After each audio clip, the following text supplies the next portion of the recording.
டே 3 அப்போ ஸ்கூல்லேருந்து கூட்டிட்டு வரலான்னு கிளம்புறப்ப பார்த்தா, ஃபுல்லா மழை வர மாரி ஆகிருச்சு.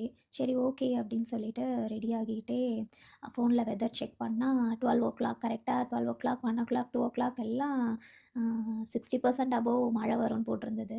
சரி பார்த்துக்கலாம் அப்படின்னு ரெடி ஆகிட்டுருந்தேன்.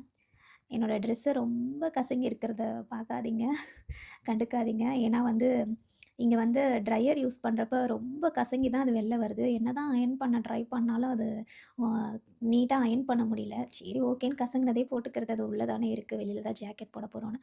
ரெடி ஆகிட்டு பார்த்தா நல்லா மழை வந்துருச்சு. சரி மழையில கண்டிப்பா ஸ்ட்ரோலர் தள்ளிட்டு முடியாது. நான் வந்து இந்த ஸ்ட்ரோலருக்கு மேல போடுற அந்த ரெயின் கவர் வந்து ஆர்டர் பண்ணியிருக்கேன். இன்னும் வந்து சேரல. ஸோ தூக்கிட்டே நடந்து போகலாம் அப்படின்னு சொல்லி தூக்கிட்டே நடந்து போனேன். ஸ்கூல் வரைக்கும் போற வரைக்கும் மழை இல்ல.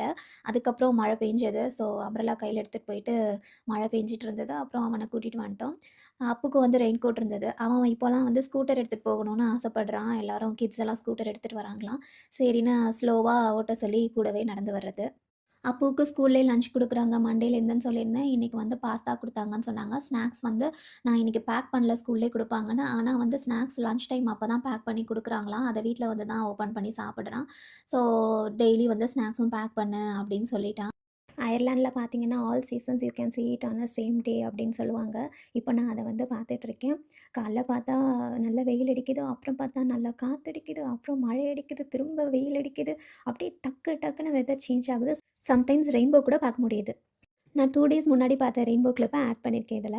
நைட் வந்து சேம் இட்லி, தோசை தான். நாங்க எப்பயுமே மோஸ்ட்லி இட்லி, தோசை தான் சாப்பிடுவோம். ஆனா சைட் டிஷ் வந்து டிஃப்ரெண்ட்டா ட்ரை பண்ணுவேன். லேசியா இருக்கிறப்ப தான் அந்த தேங்காய் சட்னின்னு ஈஸியா பண்ணிக்கிறது. ஸோ தக்காளி கொஸ்து பண்ணலாம் அப்படின்னு சொல்லி ஒரு வீடியோ பார்த்து, நெறைய வீடியோ பார்த்து அதில ஒரு ரெசிபி எனக்கு ரொம்ப புடிச்சிருந்தது. அத பார்த்து ஆக்சுவலி லாஸ்ட் வீக்கே ட்ரை பண்ணேன். செம்ம டேஸ்ட்டா இருந்தது. ஸோ அதனால எவ்ரி வீக் ஒரு நாள் வந்து இந்த கொஸ்து பண்ணிடணும் அப்படின்னு டிசைட் பண்ணிட்டு, இன்னைக்கு அகெயின் பண்ணேன். இது ஆக்சுவலி தோசைய விட இட்லிக்கு தான் சூப்பர்வா இருக்கு. அப்படியே பெசஞ்சு சாப்பிட்டா அவ்ளோ ஒரு டேஸ்ட்டுங்க. நீங்க தக்காளி கொஸ்து ட்ரை பண்ணியிருக்கீங்களான்னு சொல்லுங்க. என்னோட மினி விளாக் உங்களுக்கு பிடிச்சிருக்கான்னு சொல்லுங்க. ஒரு 5 டேஸ் பிளான் பண்ணியிருக்கேன் போடலான்னு. அப்பு ஸ்கூல் பத்தி பேசுறதுக்கு நல்லா இருக்குன்னு. ஸோ இந்த வீடியோவ லைக் பண்ணுங்க, சேனல சப்ஸ்கிரைப் பண்ணுங்க. நெக்ஸ்ட் வீடியோல பார்க்கலாம். Tata, bye by.